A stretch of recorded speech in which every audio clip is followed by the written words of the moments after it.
मैं तो नमस्कार। मैं तो कोई भी मैरिज तब अच्छी चलती है जब पति पत्नी के बीच में एक अच्छा तालमेल हो, एक अच्छा सामंजस्य हो, एक अच्छा सहयोग की भावना हो।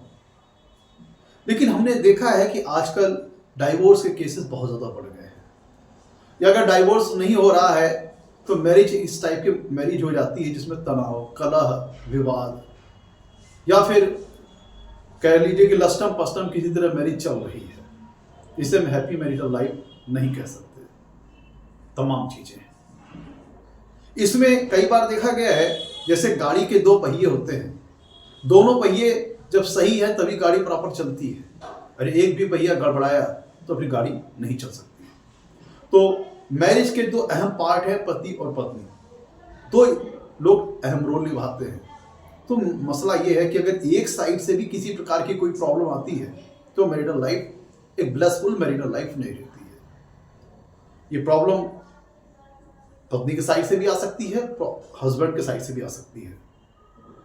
अगर पत्नी की तरफ से तालमेल में कमी आ रही है, सामंजस्य में कमी आ रही है, सहयोग की भावना में कमी आ रही है, तो भी मैरिटल लाइफ एक कह लीजिए कि एक ब्लेसफुल लाइफ नहीं रहती है। कई बार ये तनाव, कलह, लड़ाई झगड़े की स्थिति तक रहती है। कई बार मौन की स्थिति हो जाती है और कई बार ये डिवोर्स के लेवल तक पहुंच जाती है, कोर्ट कचहरी तक जैसे भी नौबत पहुंच जाती है। और कई बार हस्बैंड के साइड से प्रॉब्लम आती है, हस्बैंड की ओर से सामंजस्य बैठाने में कमी आती है, या फिर विचारों में विरोधाभास रहता है, वैचारिक मतभेद रहते हैं, या फिर पति के साइड से किसी प्रकार का सामंजस्य बैठाने में कमी आती है, तालमेल में कमी आती है, सहयोग में कमी आती है। तो देखा जाए तो मैरिज के जो दो भाग हैं, दोनों पार्टनर हैं, जब दोनों पार्टनर अगर आपस में एक अच्छा तालमेल बैठा के चलते हैं तो एक अच्छी मैरिटल लाइफ रहती है। और जब दोनों साइड से तालमेल नहीं बैठता तो कन्फर्म ही डिवोर्स के लेवल पे चला जाता है। जब डिवोर्स के लेवल पर नहीं भी चला जाता, कई बार क्या होता है डिवोर्स के लेवल पर नहीं भी जाता तो सेपरेशन हो जाता है, कोई कहीं रहता है, कोई कहीं रहता है, इस तरह की स्थिति बन जाती है। तो मित्रों, आज हम लोग एक ऐसा एपिसोड लेके आए हैं जिसमें हम लोग नौमांसा चार्ट से ये देखेंगे। हमने पिछले एपिसोड में देखा था कि जातक की मैरिटल लाइफ कैसी गई थी, नौमांसा चार्ट से कैसे विचार किया जाए। आज हम लोग ये देखेंगे कि आप अपने बारे में तो सारी चीजों का विचार आपकी लगन कुंडली से हो जाता है, आपके नौमांसा चार्ट से आपकी सारी चीजों का विचार होता है, लेकिन अगर हमें ये देखना हो कि पार्टनर साइड से आपकी जो मैरिज है उसमें आपका पार्टनर का रोल कैसा रहेगा, आपके पार्टनर की तरफ से आपको तालमेल मिलेगा कि नहीं मिलेगा, एक अच्छा सामंजस्य मिलेगा कि नहीं मिलेगा, सपोर्ट मिलेगा कि नहीं मिलेगा, लव एंड अफेक्शन मिलेगा कि नहीं मिलेगा। तो इसके लिए मित्रों हम लग्न कुंडली में सप्तम भाव का यूज करते हैं, सप्तमेश का यूज करते हैं, और डिटेल में जाने के लिए हम नौमांसा चार्ट का यूज करते हैं। और जिस पद्धति से हम आपको बता रहे हैं उसमें हम लोग नौमांसा चार्ट से ये देख पाएंगे कि आपकी जो मैरिटल लाइफ है उसमें आपका जो पार्टनर है उसका बिहेवियर कैसा रहेगा, रोल कैसा रहेगा, आपके प्रति उसका व्यवहार कैसा रहेगा, आपके प्रति उसका रोल कैसा रहेगा, आपकी मैरिज में उसका कंट्रीब्यूशन कैसा रहेगा। क्या आर्गुमेंट्स होंगे कि पीस, लव एंड हार्मोनी से भरी हुई लाइफ होगी, या फिर वाद विवाद, तनाव, लड़ाई झगड़े जैसी स्थिति हो जाएगी। इसका विचार आज हम लोग करेंगे अपने इस एपिसोड में। तो इसके लिए मित्रों करना क्या है, मित्रों जो नौमांसा चार्ट का जो 7वां भाव होता है वह मैरिटल लाइफ का एक मुख्य भाव होता है। नौमांसा चार्ट का 7वां भाव हर वर्ग कुंडली में लग्न होता है और लग्नेश होता है, जो उस वर्ग कुंडली की इच्छा और इच्छा पूर्ति को दिखाता है। उस वर्ग कुंडली जिस चीज को रिप्रेजेंट करती है उससे संबंधित इच्छा की पूर्ति को लग्न और लग्नेश दिखाता है, और हर एक वर्ग कुंडली का एक मुख्य भाव होता है। तो अगर हम नौमांसा चार्ट की बात करें तो नौमांस चार्ट का जो 7वां भाव है वह एक मुख्य भाव है। इसको लेकर के हमने पिछले एपिसोड में हम लोगों ने डिस्कस भी किया था, जिसको लेकर के आप हमारे लाइब्रेरी में जाएंगे तो वहां पे आपको वो वीडियो मिल जाएगा। आज के एपिसोड में हम लोग ये देखेंगे कि आपके मैरिज में जो प्रॉब्लम आ रही है, कहीं ऐसा तो नहीं, आप कई बार क्या होता है कि वाइफ चाहती है मैरिज को जिम्मेदारी से निभाना, लेकिन हस्बैंड की ओर से बेरुखी या फिर तालमेल में कमी, सामंजस्य में कमी, सपोर्ट में कमी, या फिर अगर हस्बैंड साइड से सब कुछ ठीक ठाक है तो वाइफ की तरफ से कुछ ना कुछ कमी। वाइफ या तो तनाव करती है, विचारों में विरोधाभास रखती है, वैचारिक मतभेद होते हैं, कलह होता है, लड़ाई झगड़ा होता है। ये सारी चीजें मित्रों इस एपिसोड में हम लोग देखेंगे कि कैसे इसको देखें कि पार्टनर का आपकी मैरिज में क्या रोल रहेगा, आपके प्रति व्यवहार कैसा रहेगा। आज हम लोग इसको डिस्कस करते हैं। इसके लिए करना है क्या है कि नौमान चार्ट का जो सप्तम भाव है मित्रों, वो मैरिज का मुख्य भाव है। तो उसको हमें मतलब आपको नौमान चार्ट को अपना रिवर्स कर लेना है। जो सतवां भाव है उसको लगन मान करके फिर से पूरी कुंडली बना लेनी है। ध्यान दीजिएगा, नौमांसा चार्ट का जो सप्तम भाव है वो उसको लगन मान के फिर से पूरी कुंडली बना लेनी है। जो ग्रह जिस राशि में थे उसी तरह बैठा लेना है। तो जब आप जो नौमांसा चार्ट का सतवां भाव जो मुख्य भाव है उसको लगन मान करके पूरी कुंडली फिर से बना लोगे। अब यहां से जो हमें जानकारी मिलेगी वो जानकारी ये मिलेगी आपकी मैरिज में आपका पार्टनर का रोल कैसा रहेगा। क्या आपको आपके पार्टनर से प्रेम मिलेगा कि नहीं मिलेगा, सपोर्ट मिलेगा कि नहीं मिलेगा, लव एंड अफेक्शन मिलेगा कि नहीं मिलेगा, कि आपके मैरिज में आपके पार्टनर के द्वारा, अब ये जो सारी चीजें हो रही है आपके पार्टनर के द्वारा हो रही है। क्या आपका पार्टनर आपसे आर्गुमेंट्स करेगा, बहस करेगा, लड़ाई झगड़ा करेगा, आपके प्रति उसका व्यवहार कैसा होगा। इसके लिए मैं आपको जो तरीका बता रहा हूं कि नौमान चार्ट के सप्तम भाव को लगन मान करके पूरी नौमांसा चार्ट की जो कुंडली है फिर से बना लीजिए। अब इसको अध्ययन कैसे करना है, अब जो कुंडली बन के आएगी इसको हम इसी तरह से देखेंगे। मान लीजिए कि नौमांसा चार्ट कॉम्बिनेशन ये है, इसको हम रिवर्स कर लेंगे। जैसे है नौमांसा चार्ट है, मान लीजिए एजम्पशन मान लीजिए कि मेष लग्न है, तो इसको और मुख्य भाव इसका हो जाएगा सतवां भाव जिसमें आ रही है तुला राशि। तो हमें तुला राशि को लगन मान करके नौमांसा चार्ट को फिर से बना लेना है। जो ग्रह जिस राशि में थे उसी तरह बैठा लेने हैं। अब इसके बाद इसका अध्ययन किस तरह करना है। अब अगर ये कुंडली बन के आई है मित्रों, इसमें हमें ये देखना है कि जो लगन है, अगर लगन मित्रों मान लीजिए कि लगन के ऊपर इसके दो जो सतवां भाव है मित्रों, ये नौमांसा चार्ट का लग्न बन जाएगा और इसका जो स्वामी सप्तमेश है वो लग्नेश बन जाएगा। अब अगर ये जो नौमांसा चार्ट का जो सप्तम भाव जो लग्न बना है इसके ऊपर अगर त्रिक भाव के स्वामियों का प्रभाव जाता है, जैसे लगन में अगर छठवें भाव के स्वामी बैठ गए, तो फिर क्या होगा कि जातक के अंदर आर्गुमेंट्स की कैपेसिटी आ जाएगी, या जातक रोग व्याधियों से संबंधित पीड़ित होगा, या फिर जो अब नौमांसा चार्ट का सप्तम भाव जो लगन बना है उसका जो स्वामी जो पहले सप्तमेश था अब लग्नेश बन गया, वो अगर छठे भाव में चला गया, इसका मतलब क्या होगा कि जातक का जो पार्टनर है, जातक की मैरिज में उसके जातक का जो पार्टनर है उसको हेल्थ संबंधित प्रॉब्लम्स होंगे, डिजीज वगैरह से पीड़ित हो सकता है, या फिर उसका जो पार्टनर है वो आर्गुमेंटिंग नेचर का हो सकता है। अब वही अगर सेम बात हो गई कि अगर अब जो चार्ट बन के आया है उसका लग्नेश अगर अष्टम भाव में चला गया, तो इसका मतलब क्या हुआ कि वो जातक का जो पार्टनर है वो उसकी लाइफ में ट्रांसफॉर्मेशन आएंगी, हेल्थ रिलेटेड ट्रबल्स आ सकती है, क्रॉनिक डिजीज से सफर कर सकता है, या फिर वो किसी रिसर्च तरह की चीजों में इन्वॉल्व हो सकता है, रिसर्च स्टडी संबंधी चीजों में इन्वॉल्व हो सकता है। अगर वही लग्नेश 12वें भाव में चला गया तो वही बात हो गई कि जातक वीक हेल्थ, आपके मैरिज में जो आपका पार्टनर रहेगा उसको वीक हेल्थ का सामना करना पड़ेगा, खर्चीला ज्यादा हो सकता है, उसे अपने बर्थ प्लेस से कहीं दूर जाना पड़ सकता है, ये सारी चीजें हो सकती हैं। या फिर छठवें भाव के स्वामी या 8वें भाव के स्वामी या 12वें भाव के स्वामी जो अब कुंडली बन के आई है, इसके 6वें भाव के स्वामी, 8वें भाव के स्वामी या 12वें भाव के स्वामी लगन में बैठ जाएं, तो इसमें उसकी हेल्थ रिलेटेड ट्रबल्स वगैरह हो सकती हैं, या फिर ट्रांसफॉर्मेशंस हो सकती हैं। अगर लग्नेश अष्टम भाव में चला जाए, तो अगर आपका जो अब कुंडली बन के आई है नौमांस चार्ट की, उसमें अगर लगनेश अष्टम भाव में चला जाए तो आपका मैरिज में जो आपका पार्टनर है उसके लाइफ में ट्रांसफॉर्मेशन उसको सामना करना पड़ सकता है, अप एंड डाउन का सामना करना पड़ सकता है, फ्लक्चुएशन का सामना करना पड़ सकता है, ये सारी चीजें हो सकती हैं। अभी तो इसको ज्यादा बेहतर एक उदाहरण के माध्यम से समझते हैं, तब ये सारी चीजें ज्यादा क्लियर हो पाएंगी। मैं तो देखिए आपके स्क्रीन पे एक चार्ट आ रहा है, इस चार्ट में देखिए इसकी लगन कुंडली है और इनका नौमांसा चार्ट है। और एक तीसरी कुंडली आपको दिख रहा होगा जिसमें जो इनका नौमांस चार्ट का जो 7वां भाव है उसको लग्न मान करके हमने पूरी कुंडली को फिर से बना लिया। मैं तो इनकी लगन कुंडली है वृश्चिक लग्न की। तो अलबत्ते हम जब वैवाहिक जीवन का विचार करते हैं तो लगन कुंडली के 7वां भाव और सप्तमेश से विचार करते हैं, और नौमांस चार्ट से हमें जातक के वैवाहिक जीवन, वैवाहिक सुख के बारे में जानकारी मिलती है। अब हमें ये देखना है कि अगर नौमांसा चार्ट से ये देखना है कि आपके पार्टनर का रोल कैसा रहेगा आपकी मैरिज में, सुख मिलेगा या दुख मिलेगा या लड़ाई झगड़े मिलेंगे। इसके लिए हमें क्या करना पड़ेगा कि इसके नौमांसा चार्ट के 7वें भाव को लगन मान करके पूरी कुंडली फिर से बना लेनी है। अब जैसे देखिए इनका जो नौमांसा चार्ट है इसमें जो कर्क लग्न का नौमांसा चार्ट है, ध्यान दीजिएगा। इनका जो दूसरी कुंडली में तो ध्यान दीजिएगा, इसमें लगन है वो कर्क लग्न है। अब हमें जानकारी ये लेनी है, तो चूंकि नौमांसा चार्ट है इसमें आपको आपकी मैरिटल लाइफ की जानकारी मिल जाएगी।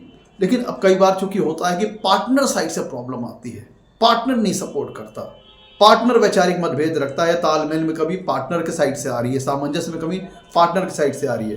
तो इसको जानने के लिए कि हमारा पार्टनर हमारे लिए कैसे बिहेव करेगा मैरिज में, तो इसके लिए हमें नौमांसा चार्ट के 7वें भाव को लगन मान के पूरी कुंडली बना लेते हैं। तो देखिए दूसरे चार्ट में, क्योंकि अब देखिए दूसरे चार्ट में देखिए ये कर्क लग्न का चार्ट है नौमांसा चार्ट का, इसके 7वें भाव में मकर राशि आ रही है।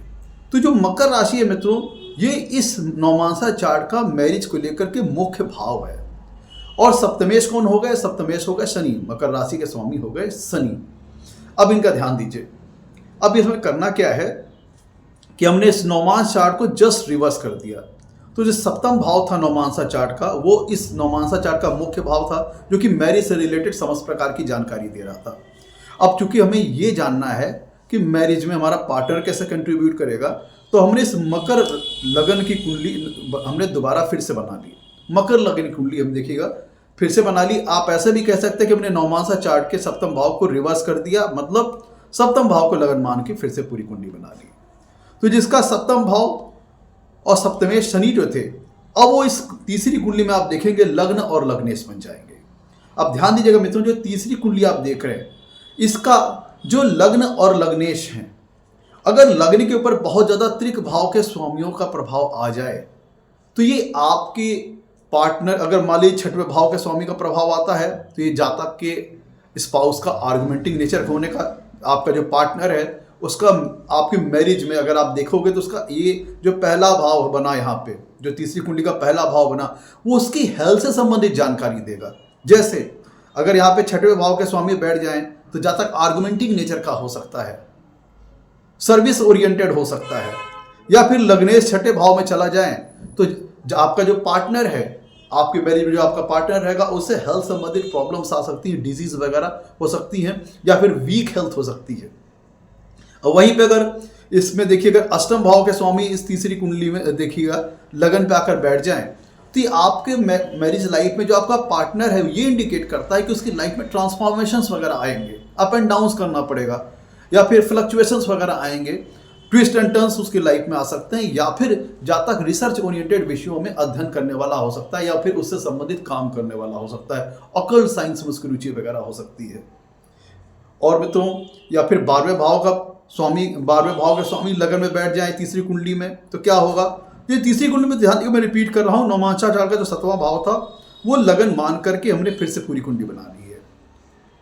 अब क्या हुआ इसमें, अगर मान लीजिए इस तीसरी कुंडली के 12वें भाव के स्वामी आके इसमें बैठ गए, इसका क्या मतलब है कि जातक के खर्चीला स्वभाव का हो सकता है, बर्थ प्लेस से कहीं दूर जा सकता है, या फिर उसे वीक हेल्थ का सामना करना पड़ सकता है, मेहनत जातक जीवन में ज़्यादा करनी पड़ेगी। और या अब मान लीजिए कि लग्नेश अगर 6वें भाव में चला गया इस तीसरी कुंडली का, तो ये आपके जातक के पार्टनर की हेल्थ की ओर इंडिकेट करता है कि उसे हेल्थ संबंधित प्रॉब्लम्स आ सकती है, डिजीज वगैरह हो सकती हैं। या फिर लग्नेश 8वें भाव में चले गए तो ये इंडिकेट करता है कि जातक की लाइफ में क्रॉनिक डिजीज वगैरह चीज़ें आ सकती हैं, ट्रांसफॉर्मेशन संबंधित चीज़ें आ सकती हैं। जातक के पार्टनर साइड ध्यान दिएगा, आपके पार्टनर के साइड ये चीज़ें आ सकती है कि उसको वीक हेल्थ, क्रॉनिक डिजीजेस, या फिर उसको ट्रांसफॉर्मेशन संबंधी चीज़ें आएंगी, अप एंड डाउन उसके लाइफ में आएंगे, या फिर वो ऑकल्ट साइंसेस या फिर रिसर्च ओरिएंटेड विषयों की ओर उसका झुकाव और लगाव हो सकता है। मित्रों ध्यान दीजिएगा, तीसरे चार्ट में अगर लग्नेश चले गए 12वें भाव में, तो ऐसा जातक किसी अपने बर्थ प्लेस से कहीं दूर के स्थान पर जाने वाला हो सकता है, या फिर उसको कह लिया जाए कि किसी एक्स्ट्रा मैरिटल चीज़ों में उसका रुझान हो सकता है, या फिर उसको कह लिया जाए कि शरीर को उसको रस न मिलना, और यहाँ पे हेल्थ संबंधी ट्रबल्स वगैरह हो सकती हैं, क्योंकि यहाँ पे जब लग्नेश 12वें भाव में जाएंगे तो वहाँ से 7वीं पूर्ण दृष्टि से 6ठे भाव को देखेंगे। तो इस हिसाब से देखा जाए तो जो ये तीसरा चार्ट आप में तो देख रहे हैं, ये तीसरा चार्ट बना है नौमांसा चार्ट के 7वें भाव को लगन मान करके हमने पूरी कुंडली बना ली, या आप ऐसे कह सकते हैं कि नौमांसा चार्ट को हमने रिवर्स कर दिया। तो यहाँ पे अब जो लगन और लग्नेश अगर पीड़ित हो रहे हैं, तो आप ये मान के चलिए कि आपका जो पार्टनर है, आपके मैरिड लाइफ में आपके पार्टनर को हेल्थ रिलेटेड ट्रबल्स वगैरह को फेस करना पड़ेगा, या फिर ट्रांसफॉर्म में डिपेंड करेगा कि किस हाउस में जा रहे हैं लग्नेश। और वहीं अगर इस कुंडली का लगन में शुभ भाव के स्वामी आके बैठ गए, जैसे ये जो तीसरी कुंडली आप देख रहे हैं मित्रों, इसमें अगर 9वें भाव के स्वामी आके बैठ गए, तो इसका मतलब क्या हुआ कि आपका जो पार्टनर है, आपके मैरिज लाइफ में जो आपका पार्टनर रहेगा वो बहुत ही भाग्यशाली रहेगा, बहुत ही फॉर्चुनेट रहेगा। और वहीं अगर इस तीसरी कुंडली का लग्नेश अगर 5वें भाव में आके बैठ गए, इसका मतलब क्या हुआ कि आपका जो पार्टनर रहेगा मैरिज में बहुत ही इंटेलिजेंट रहेगा, बहुत ही विद्वान रहेगा। तो ये सारी चीज़ें आप देख सकते हैं इस प्रकार से। तो आप यहाँ से उसकी हेल्थ संबंधित, उसका व्यक्तित्व, उसकी फिजिक्स, ये सारी चीज़ें जानकारी आप जो तीसरी कुंडली बन के आई है, नौमांसा चार्ट को हमने जो 7वें भाव को लगन मान के जो पूरी कुंडली बनाई है, इसको देख करके आप उसके हेल्थ का अंदाज लगा लेंगे कि आपके मैरिज में आपका जो पार्टनर रहेगा उसकी हेल्थ वगैरह कैसी रहेगी, और ये सारी जानकारी आपके हाथ मिल जाएगी। अब तो या फिर इसका जो लग्नेश है वो जिन अच्छे भावों में चला जाएगा, सुख भावों में चला जाए, भाग्य भाव में चला जाए, लाभ भाव में चला जाए, तो अच्छे रिजल्ट्स आएंगे। किससे संबंधित रिजल्ट्स आएंगे? उसके व्यक्तित्व से संबंधित, उसके हेल्थ से संबंधित, उसकी सोच विचार, सोचने विचारने की क्षमता, उसकी इंटेलिजेंस लेवल, इससे संबंधित जानकारी आपको जो तीसरा चार्ट मिला है इसके लग्न और लग्नेश से मिलेगी। अगर मान लीजिए कि तीनों त्रिक भाव के स्वामी यहाँ बैठ जाएं, 6वें 8वें 12वें भाव के स्वामी, या इनकी दृष्टि आ रही हो, तो क्या होगा कि जातक हेल्थ रिलेटेड इश्यूज बहुत ज़्यादा आएंगे लाइफ में, आप ऐसा समझ लीजिए। अब अगर मान लीजिए कि जो तीसरी कुंडली आप देख रहे हैं, इसका जो चौथा भाव है वो अगर बहुत ज़्यादा पीड़ित है, तो इसका मतलब क्या कि आपकी मैरिज लाइफ में जो सुख की कमी आ रही है वो आपके पार्टनर की तरफ से आ रही है, क्योंकि उसका चौथा भाव पीड़ित है।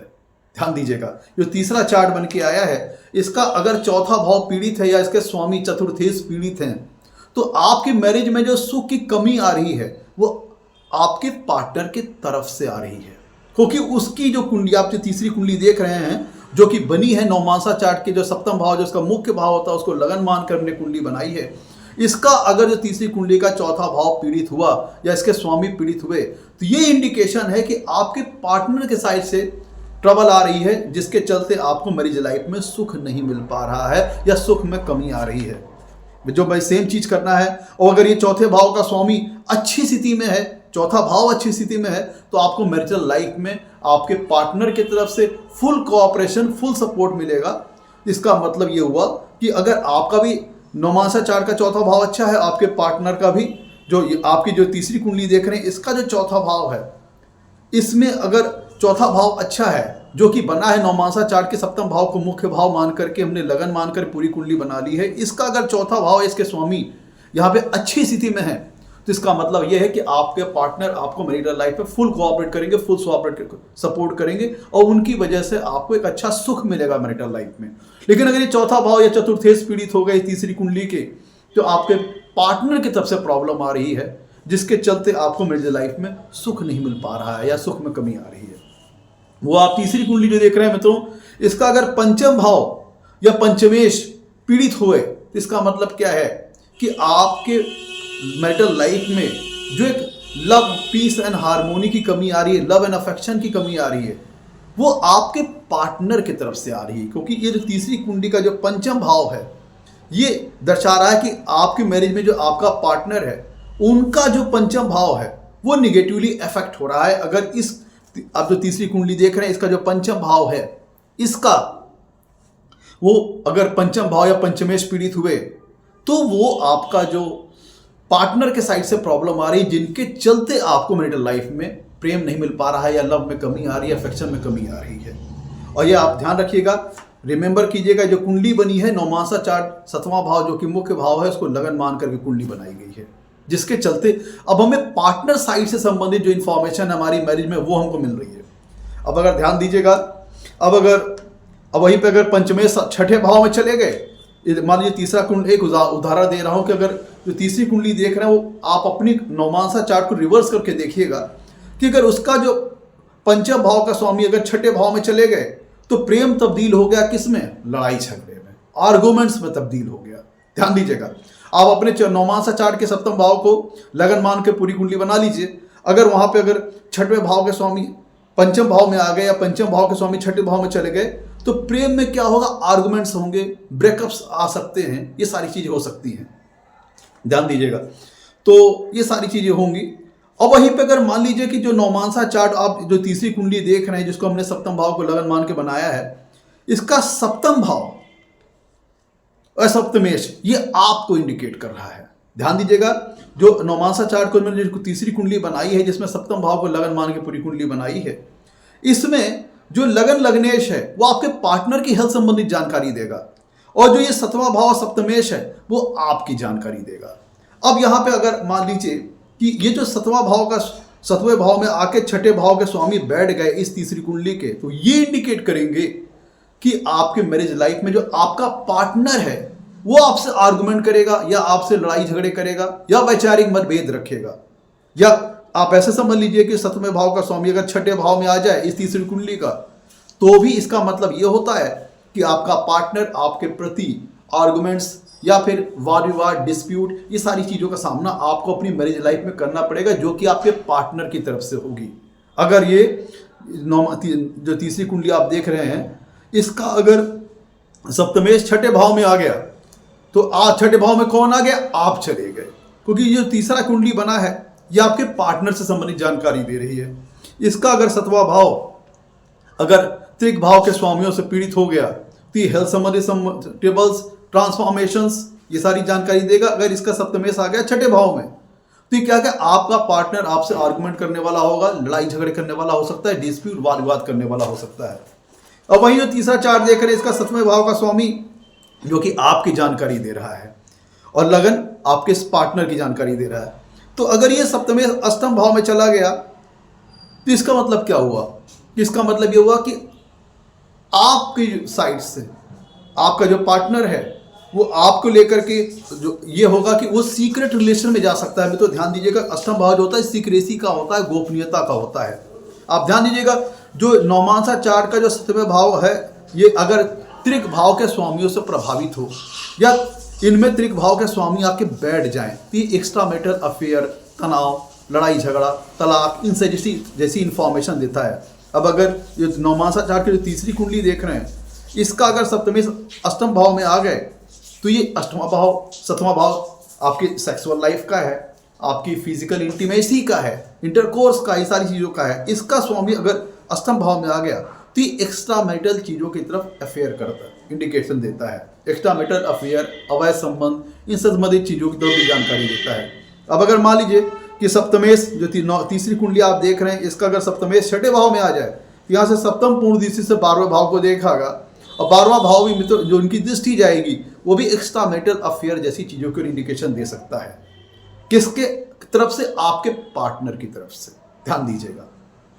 अब ये अगर जो आप तीसरी कुंडली देख रहे हैं, इसका जो सप्तमेश है वो 12वें भाव में चले जाएं तो क्या होगा, ये मैरिज में ब्रेक की ओर इंडिकेशन है। मैरिज में ब्रेक की ओर इंडिकेशन है कि ये कैसा, ये मैरिज अगर 7वें भाव के स्वामी 12वें भाव में चले तो चूंकि 12वां भाव किसी चीज़ का होता है, लॉस का होता है, किसी चीज़ की इंडिंग का होता है। तो वो अगर 12वें भाव में चले गए तो आपके पार्टनर की तरफ से ये मैरिज ब्रेक हो सकती है। अब इस मैरिज की ये सारी जानकारी आपको यहाँ मिल जाएगी। अगर यहाँ से अष्टम भाव जो आपके पार्टनर से, ये जो तीसरी कुंडली बनी है आपके पार्टनर की इंफॉर्मेशन दे रही है, इसका जो अष्टम भाव है ये अगर बहुत ज़्यादा पीड़ित हुआ तो ये दर्शाता है कि आपके पार्टनर के साथ जो आपकी मैरिज टूटेगी अगर, या मैरिज में ब्रेकअप आएगा या सेपरेशन आएगा, तो ये आपके पार्टनर की वजह से आएगा कि अगर इस जो तीसरी कुंडली का जो अष्टम भाव है ये पीड़ित हो गया या इसके स्वामी पीड़ित हो गए, तब फिर जाकर के, क्योंकि अष्टम भाव में तो लॉन्गेविटी को दिखाता है, लाइफ स्पैन को दिखाता है, इस तरह की जानकारी मानिएगा कि अगर ये पीड़ित हो गया तो फिर इसका मतलब यह है कि आपके पार्टनर के साइड से ये प्रॉब्लम्स वगैरह आ सकती हैं कि वो ब्रेकअप वगैरह करे, वो सेपरेशन वगैरह करे। अब में तो ध्यान दीजिएगा कि अगर सप्तमे से तीसरी कुंडली देख रहे हैं इसके 12वें भाव में चले जाए तो इसका मतलब क्या हुआ, ये भी एक्स्ट्रा मैरिटल अफेयर जैसी चीजों को इंडिकेट करता है और लॉस जैसी चीज को इंडिकेट करता है कि आपका पार्टनर आपको लॉस वगैरह कर दे। ये सारी जानकारी देखिएगा। फिर यहां से भी सप्तमे जब 12वें भाव में जाएंगे तो सप्तम पूर्ण दृष्टि से छठे भाव को देखेंगे। फिर वही बात आ गई कि मैरिज में आर्गुमेंट्स, डिजीज, अब ये आपकी वीक हेल्थ को इंडिकेट करता है। अगर ये जो तीसरी कुंडली देख रहे हैं इसका नौमांसा चार का सप्तमेश अगर 12वें भाव में चला गया तो ये आपके वीक हेल्थ, आपकी हेल्थ ट्रबल को इंडिकेट करता है। ये सारी जानकारी है आपको यहाँ से मिल जाएगी। अब इसको एक जो हमने उदाहरण बनाया है इसके माध्यम से समझने की कोशिश करते हैं। मैं तो देखिए इस एग्जाम्पल को हम क्लैरिफाई करते हैं, चूंकि हमने लगन कुंडली से संबंधित जो इन्फॉर्मेशन है मैरिटल लाइफ के पिछले एपिसोड में डिस्कस किया हुआ है और जो नौमांसा चार्ट से संबंधित जो एक्सप्लेनेशन है उसको हम लोगों ने जो एक स्ट्रेट फॉरवर्ड जो तरीका है उसको लेकर के हम लोग पिछले एपिसोड में डिस्कस किया हुआ है। मैरिटल से संबंधित, मैरिटल लाइफ से संबंधित जो इंपॉर्टेंट इन्फॉर्मेशन है नौमांसा चार्ट से कैसे निकालते हैं वो हम लोगों ने पिछले कुछ एपिसोड में डिस्कस किया है। आज हम लोग ये डिस्कस करेंगे कि आपकी मैरिज में आपके पार्टनर का रोल कैसा रहेगा, आपके प्रति उसका बिहेवियर कैसा रहेगा। जो हमने सारी चीज़ें बताई इसको उदाहरण के माध्यम से क्लैरिफाई करते हैं। देखिए मित्रों, इसका जो आप नौमांसा चार्ट देख रहे हैं जो कि दूसरी कुंडली है, इसमें ध्यान दीजिएगा जो इसका कर्क लग्न का है और लग्नेश बनते हैं चंद्रमा, और इस नौमांसा चार्ट का जो 7वां भाव है जो कि इस नौमांसा चार्ट का मुख्य भाव है वो बनती है मकर राशि और जिसके स्वामी होते हैं शनि। तो हमें पार्टनर से संबंधित जानकारी चाहिए कि पार्टनर का हमारे प्रति क्या बिहेवियर रहेगा, क्या रोल रहेगा, सुख मिलेगा कि दुख मिलेगा कि लड़ाई झगड़ा मिलेगा। इसके लिए हमने इसके 7वें भाव को लगन मान करके पूरी कुंडली बना ली।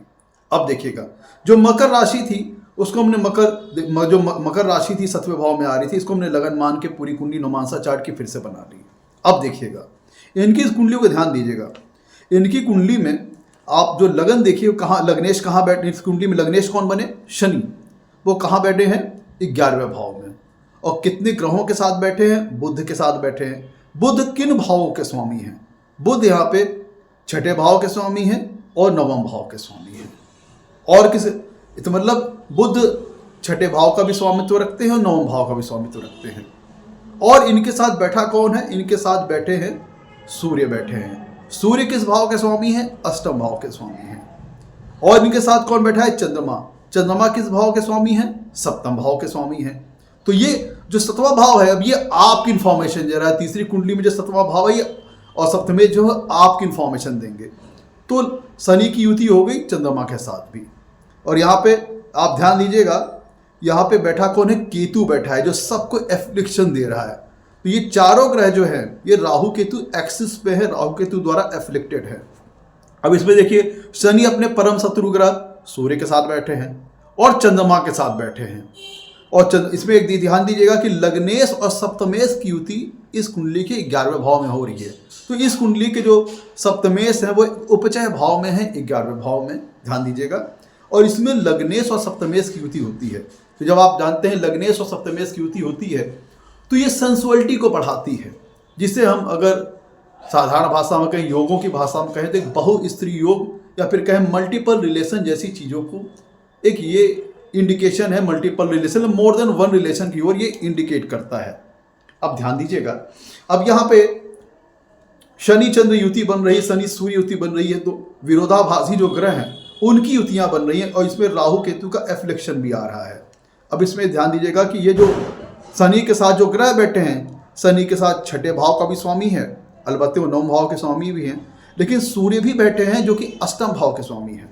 अब इनके 7वें भाव को देखिएगा, 7वें भाव में बैठा कौन है, इनके सुख भाव का स्वामी नीच राशि में बैठा है, कर्क राशि में, और इनका नीच भंग हो रहा है गुरु के द्वारा। और गुरु किस भाव के स्वामी हैं, गुरु हैं 12वें भाव के स्वामी हैं, और तीसरे भाव के स्वामी होकर के गुरु बैठे हैं आपके 7वें भाव में। और जो गुरु की जो पंचम दृष्टि जा रही है वो जा रही है आपके शनि के ऊपर, जो कि इस तीसरी कुंडली के लग्नेश हैं। तो एक तरह से देखें तो शनि के ऊपर छठे भाव के स्वामी का भी प्रभाव है। छठे भाव के स्वामी कौन है? मरकरी, बुध हो गए। अष्टम भाव के स्वामी का भी प्रभाव है, सूर्य है, युति में है उनके साथ, बुध के साथ युति में है। बुध छठे भाव के स्वामी हैं, सूर्य के साथ हैं शनि जो कि अष्टम भाव के स्वामी हैं। और 12वें भाव के स्वामी कौन है? गुरु, तो उनकी दृष्टि आ रही है। तो यहाँ पे जो शनि है वो तीनों जो त्रिक भाव है, छठवें भाव के स्वामी से के साथ युति में है, अष्टम भाव के स्वामी के साथ युति में है, और 12वें भाव के स्वामी के साथ, 12वें भाव के जो स्वामी हैं उनकी दृष्टि आ रही है लग्नेश के ऊपर। और इनका मतलब ये समझ लीजिए कि इनकी दृष्टि आ रही है और खुद वो केतु से एफिलिक्टेड है और परम शत्रु ग्रह सूर्य के साथ बैठे हैं, चंद्रमा के साथ बैठे हैं। तो ये स्थिति ये दिखाने के लिए कि आपका पार्टनर में, आपका जो पार्टनर है, आपका जो पार्टनर चूंकि छठे भाव के स्वामी के साथ युति है, तो ये आर्गुमेंट्स, बहस, नोक झोंक एक लेवल पे आके तालमेल में कमी की इंडिकेट करती है आपके पार्टनर की तरफ से। तो ये इंडिकेट करती है आपके मैरिटल लाइफ में जो ट्रांसफॉर्मेशंस वगैरह आ रहे हैं वो आपके पार्टनर की तरफ से आ रहे हैं इस कुंडली में। अगर आप ध्यान दें, क्योंकि सप्तमेश के लग्नेश के साथ अष्टमेश भी युति में है, छठे भाव के स्वामी भी युति है, और लग्नेश के ऊपर 12वें भाव के स्वामी का एस्पेक्ट भी आ रहा है, और गुरु का और मंगल का लग्न पे भी एस्पेक्ट आ रहा है। ध्यान दीजिएगा, तो ये जो लगन और सप्तमा भाव है ये मंगल से प्रभावित है, और मंगल 7वें भाव में नीच राशि में बैठे हैं। तो इनका मैरिटल, चूंकि मंगल जो मित्रों मैरिटल लाइफ होती है वो love, affection, peace and harmony की होती है। तो लगन भाव और सप्तमा भाव दोनों अगर मंगल से प्रभावित है तो कहीं ना कहीं एक अग्रेसिवनेस, आक्रामकता, आपकी गुस्सा, क्रोध, लड़ाई झगड़े, इन चीज़ों के इंडिकेट आता है। और खुद लग्नेश भी छठे भाव, 8वें भाव और 12वें भाव के स्वामी से एफिलिक्टेड हो गए हैं और केतु के साथ युति में है, जो एक अच्छा इंडिकेशन नहीं है। और शुक्र भाव के स्वामी आपके नीच राशि में बैठे हैं 7वें भाव में, अलबत्ते उनका नीच भंग हो गया है। लेकिन बात ध्यान दीजिएगा, इनकी कुंडली में मित्रों जो 7वें भाव के स्वामी हैं वो भी बैठे हैं आपके शनि के साथ बैठे हैं, मतलब लग्नेश और सप्तमेश की युति बनी आपकी वहाँ पे लाभ भाव में। और जो सप्तमेश चंद्रमा है उनके साथ भी बुध की युति है, तो सप्तमेश के साथ क्या हो गया? चंद्रमा की युति है। और सप्तमेश के साथ अष्टमेश सूर्य की युति है। ध्यान दीजिएगा, सप्तमेश के साथ चंद्रमा के साथ बुध की युति है जो कि षष्ठेश है इस कुंडली में, और सप्तमेश चंद्रमा के साथ अष्टमेश सूर्य की युति है, और उनके ऊपर भी गुरु की दृष्टि है। तो ये दोनों साइड से ध्यान दीजिएगा, क्योंकि यहाँ पे लग्न साइड भी पीड़ित है और लग्न सप्तम भाव भी पीड़ित है। तो इस मैरिज टाइप में दोनों साइड से बहसा बहसी हुई या फिर आर्गुमेंट्स हुए और तालमेल में कमी आई, क्योंकि अब ये ध्यान दीजिएगा कि ये चूंकि आपके पार्टनर की इंफॉर्मेशन ज़्यादा, ये कुंडली जो आपकी ज़्यादातर आपके पार्टनर की इंफॉर्मेशन दे रही है, तो चंद्रमा का छठे भाव के स्वामी बुध के साथ युति करना ये दिखाता है कि आपका जो पार्टनर होगा वो आपसे आर्गुमेंट्स, बहस, नोक-झोंक या फिर डिस्प्यूट्स, ये सारी चीज़ें, वाद विवाद जैसी चीज़ें, ये सारी चीज़ें हो सकती हैं। और इस कुंडली का, तीसरी कुंडली का जो सप्तमेश है मित्रों, वो अष्टमेश सूर्य के साथ युति में है, केतु के साथ एफिलिक्शन में है। तो आपके प्रति उनका एक उदासीन व्यवहार एक लेवल पे आ सकता है। ये एक्स्ट्रा मैरिटल चीज़ों के प्रति भी ये इंडिकेशन है। आप समझ लीजिए कि इस मैरिटल लाइफ में ये एक्स्ट्रा मैरिटल चीज़ों के प्रति भी इंडिकेशन है, क्योंकि इस तीसरी आप कुंडली का जो आप सप्तमेश देख रहे हैं वो अष्टमेश सूर्य के साथ भी हैं, जो कि सप्तमेश कौन बने? चंद्रमा बने और सूर्य के साथ युति में है। तो इसका मतलब ये हुआ कि जातक को आपका जो पार्टनर है वो एक्स्ट्रा मैरिटल अफेयर जैसी चीज़ों में जा सकता है और आपके साथ उसका आर्गुमेंट्स वगैरह नेचर वाला हो सकता है, क्योंकि यहाँ पे चौथा भाव जो है मित्रों, कहीं ना कहीं बुध, मंगल का नीच में चला जाना, अलबत्ते उनका नीच भंग है, तो ये सुख में भी कमी को इंडिकेट करता है। और शनि के देखें, ध्यान दीजिएगा, तीसरी दृष्टि लगन पे आ रही है। तीसरी दृष्टि का लगन पे आने पर क्या हुआ कि जातक का जो पार्टनर है वो व्यक्तित्व के हिसाब से, फिजिक्स के हिसाब से तो सही रहा, लेकिन आपके पति, चूंकि आप कौन है इस कुंडली में? चंद्रमा चला गया, छठे भाव के साथ युति कर रहा है, तो मतलब आपके पति, आपके पार्टनर का व्यवहार में आर्गुमेंट्स, ये सारी चीजें आ सकती हैं। और ये इस कुंडली का सप्तमेश अष्टमेश साथ भी युति में है, तो इसका मतलब ये हुआ कि आप एक्स्ट्रा मैरिटल अफेयर्स जैसी चीजें आ सकती हैं आपके पार्टनर की तरफ से। और ये भी है इसका मतलब कि आपके मैरिटल लाइफ में ट्रांसफॉर्मेशंस, उतार चढ़ाव, अप डाउन, फ्लक्चुएशन, सारी चीजें आ सकती हैं। कभी सुख ज्यादा, कभी सुख कम, कभी लड़ाई तनाव झगड़ा।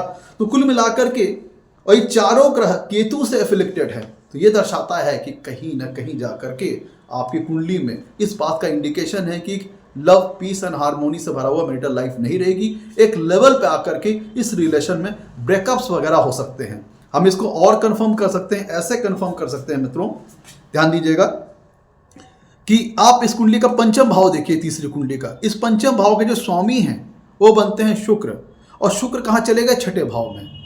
तो अब पंचम भाव किस चीज का है? प्रेम का। तो आप इसकी मैरिज में जो आपके पार्टनर की तरफ से जो प्रेम मिलना था वो किस में तब्दील हो गया? वो तब्दील हो गया आर्गुमेंट्स में, डिजीज वगैरह में। जैसे आपके पार्टनर को पेट संबंधी ट्रबल वगैरह हो सकती है, या फिर आपके पार्टनर का जो प्रेम रहेगा आपके प्रति इस मैरिज में वो आर्गुमेंट्स में तब्दील हो जाएगा, या कह लीजिए कि बीमारी या फिर आर्गुमेंट में तब्दील हो जाएगा। और यहां से देखिएगा, ध्यान दीजिएगा, इस पंचम भाव के ऊपर मित्रों बुध की दृष्टि आ रही है। बुध क्या है? इस कुंडली में छठे भाव के स्वामी हैं, और अष्टम भाव के स्वामी सूर्य। जो सारे ग्रह इनकी पंचम भाव पर दृष्टि आ रही है, जिसमें अष्टमेश पंचम भाव प्रेम का होता है मित्रों, ध्यान दीजिएगा। इसके ऊपर बुध की दृष्टि आ रही है जो षष्ठेश है, और सूर्य की दृष्टि आ रही है जो इस तीसरी कुंडली में अष्टमेश है। ये भी एक्स्ट्रा मैरिटल अफेयर को इंडिकेट करते हैं जो कि आपके पार्टनर की तरफ से होगा। अब ये ध्यान दीजिएगा, शुक्र देख रहे हैं सातवीं पूर्ण दृष्टि से 12वें भाव को, जो कि एक मैरिज लाइफ से, एक लीगल जो मैरिजल लाइफ है उससे हट करके रिलेशन की ओर इंडिकेट करता है। तो इस कुंडली में अगर आप ध्यान दीजिए कि पंचम भाव जो है ये, इसमें अष्टमेश की भी दृष्टि आ रही है, छठे भाव का भी एस्पेक्ट आ रहा है, और खुद पंचमेश छठे भाव में आ गया। इसका मतलब क्या? आपके पार्टनर का आपके प्रति आर्गुमेंट्स वाला नेचर होगा, लेकिन उसका एक्स्ट्रा मैरिटल अफेयर की ओर वो जा सकता है। तो कुल मिला के इस मैरिटल लाइफ को हम कहेंगे एक ट्रांसफॉर्मेशन से भरी हुई मैरिटल लाइफ रही, अप एंड डाउन से भरी मैरिटल लाइफ रही, फ्लक्चुएशन से भरी मैरिटल लाइफ रही, और अल्टीमेटली जाकर के ये मैरिटल लाइफ ब्रेक हो गई। क्योंकि इसमें चारों ग्रहों में देखिए लग्नेश और सप्तमेश की युति, जो लग्नेश और सप्तमेश में, लग्नेश सप्तमेश दोनों पीड़ित है, मतलब दोनों साइड से आर्गुमेंट्स हुए, बीमारी, डिजीज, सारी चीजें आई, नोक-झोंक वगैरह हुए, वाद विवाद हुआ, लेकिन दोनों साइड से आया। चूंकि इस कुंडली में हम ज्यादातर पार्टनर की इंफॉर्मेशन को डिस्कस कर रहे हैं और आपके प्रति उनका रोल देख रहे हैं, तो यहाँ पे इस कुंडली का सप्तमेश चंद्रमा का छठे भाव से पीड़ित होना ये दिखाता है कि आपका पार्टनर आपके प्रति आर्गुमेंटिव वाला नेचर रखेगा, और ये चंद्रमा का अष्टमेश से पीड़ित होना ये दिखाता है कि आपका पार्टनर की जो आपका जो पार्टनर है ये आपकी मैरिटल लाइफ में ट्रांसफॉर्मेशन दिखा रहा है, जो कि आपके पार्टनर की तरफ से आ रहा है, और प्लस ये एक्स्ट्रा मैरिटल अफेयर जैसी चीजों की इंडिकेट करता है। अल्टीमेटली जाकर के ये आप कह सकते हैं कि सामंजस्य में कमी रही और अल्टीमेटली ये मैरिज ब्रोक हो गई। मित्रों, इस कुंडली में और भी बहुत सारे अच्छे पहलू हैं, जैसे लग्नेश और नवमेश की युति है, तो जातक फॉर्चुनेट है, भाग्यशाली है निश्चित तौर पर। लेकिन चूंकि हमारा महत्वपूर्ण विषय था कि जातक के पार्टनर की तरफ से आपके मैरिज में किस प्रकार का रोल रहेगा, सपोर्ट रहेगा, इसको लेकर विचार करना था। तो मित्रों, आज के लिए हमारा एपिसोड यहीं पे समाप्त होता है। एपिसोड पसंद आया होगा तो लाइक कीजिएगा, चैनल को सब्सक्राइब कीजिएगा। आप अपने भी नौमांसा चार्ट पे इसको अपने बनाइए, नौमांसा चार्ट के सप्तम भाव को लगन मानकर पूरी कुंडली बना लीजिए, और सारी इन्फॉर्मेशन आपको आपके पार्टनर से संबंधित मिल जाएगी कि आपके पार्टनर का आपके मैरिज के प्रति क्या रोल रहेगा। आज के लिए इतना ही। नमस्कार, धन्यवाद।